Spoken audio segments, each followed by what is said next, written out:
Here I have OPPO Find X5 Pro, and today I'm going to show you how to enable custom watermark in camera on this device. So firstly, let's open camera, tap here, go to its settings, go to the watermark, and here you can enable custom text.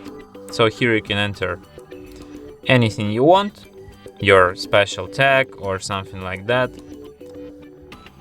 You can also change font size, and you can change its position.